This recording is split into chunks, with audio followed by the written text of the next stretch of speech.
Alright, now we're in Wily Stage 3. And I like this track a lot. Sounds, upbeat, like we're getting closer and closer to get to Wily. And basically we just have vertical platforming. Lovely. But with the super adapter, it's not a big issue whatsoever.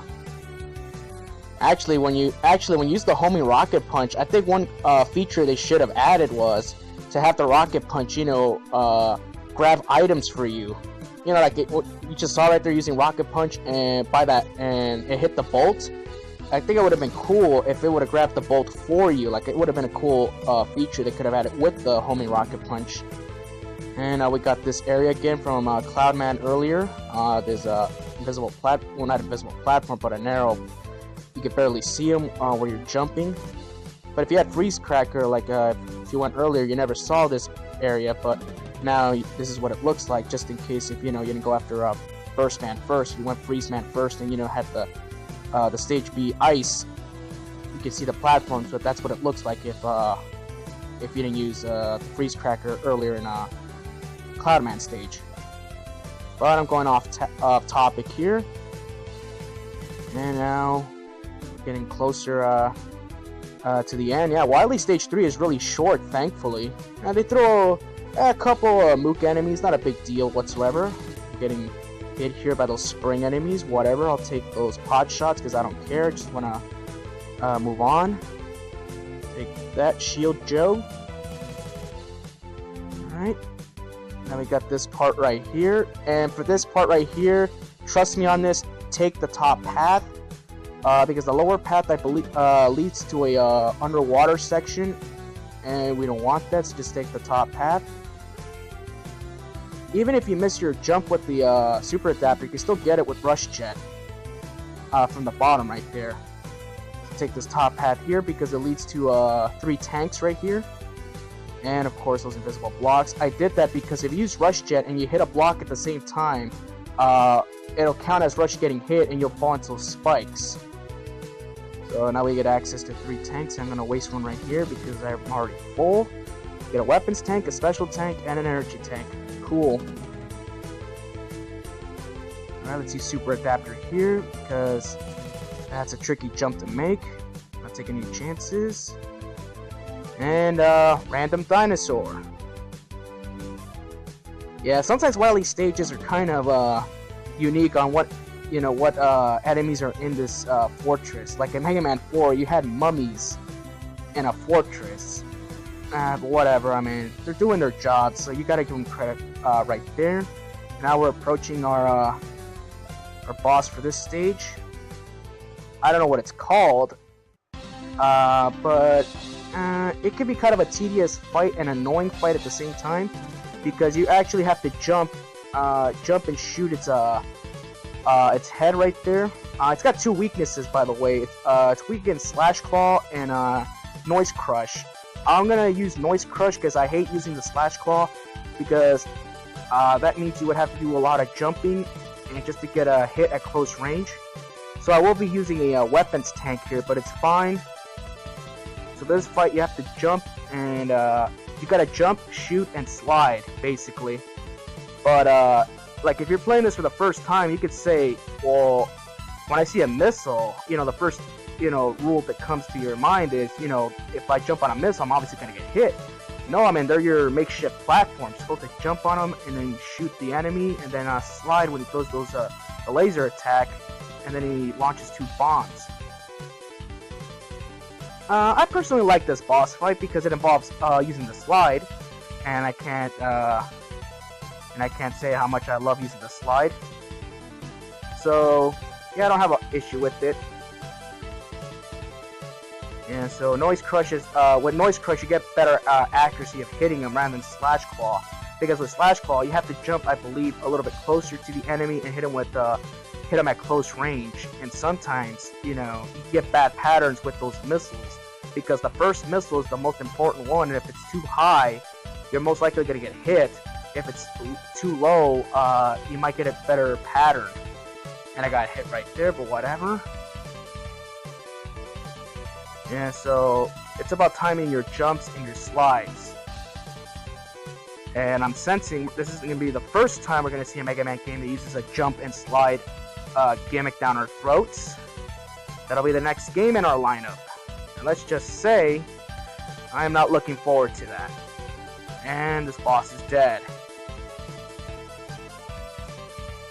Alright. Yeah, so our next stage is just going to be the obligatory boss rush, typical Mega Man fashion. So yeah, peace. Alright, now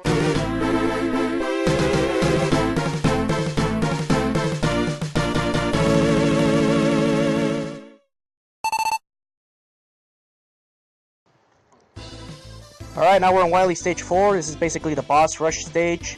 So yeah, so we get a weapons tank here for free. We get bolts here. Free one up here. And more bolts. So yeah, I mean, basically this is it, the boss rush. We're getting closer, so hope you enjoy the boss rush music. Later.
Alright, welcome back. I hope you all enjoyed the boss rush music. I certainly did. And now we get on to the mad scientist himself, Big Bad Dr. Wily. And yeah, it's a two-form boss fight. Yeah, the first form looks this form is simple. You just have to wait till Wily opens the window right there and just shoot him with Thunderbolt. These miniature skulls are actually annoying. They actually cannot be destroyed except with Junk Shield. But I'm not gonna waste a weapons tank just to do that, because I'd rather just take the damage, because I am gonna use an energy tank before we get to the second boss fight, which is a pain in the ass. And we'll get more on that. We're almost done defeating Wily here. The design of this of his mech looks really cool, but it goes down pathetically easy with Thunderbolt. And now, I'm not taking any chances. I'm already gonna use an energy tank here because I know what's coming up next. Okay, I used the weapons tank. That works too. Why not? We're gonna use everything here because why not? It's the final fight, or the final countdown if you would prefer. And now we have the most infamous Wily capsule fight ever in the classic Mega Man series. Wily Capsule 7. And yes, you would have to use Wild Coil for this fight, a fully charged Wild Coil shot. And it has 3 elements to attack you with, those homing projectiles. Obviously, if you get hit with the blue one, you get frozen, and then when he exits, he uses a shockwave attack, you'll get hit by it. So, and then of course the fire one takes a lot of damage. The yellow one doesn't take as much. So if you're gonna get hit, if you can't escape, like you're in a tight spot, try to get hit by the yellow one if he launches that one, because at least that one, he'll take small damage and you can afford taking those pot shots. And right off the bat I have to use an energy tank, whatever. Yeah, so this fight's basically a war of attrition, so there's no other way around it. And if you lose to this fight, you have to do the whole boss rush over again, which is something I did not know until seeing a recent LP. So use everything at your disposal. Weapons, tanks, everything. So you basically come into this fight with everything, you know, 4 energy tanks, a special tank for an emergency, like if you have no more E-tanks, you know, things like that. That's what you want to save the special tank for. And for Wild Coil to aim it up, you gotta hold up on the D-pad. And I'm low on Wild Coil ammo and energy, so I'm gonna use one of both. So yes, I mean, this fight is really infamous, and I can see why. Even the developers even admitted this fight is pathetically hard. I mean, incredibly hard. Excuse my language there. And he always launches the fire ones. Like there's always a high chance he launches a fire one every single time. Like out of 4 projectiles, the fire one is either 3 out of 4, and you're always gonna get hit by it. The best strategy to do is just to make sure he's not in the middle, because that's the worst pattern you can get. And he's already dead. Alright, you bastard. Now what? Get out here and take your medicine. Alright, hope you enjoy.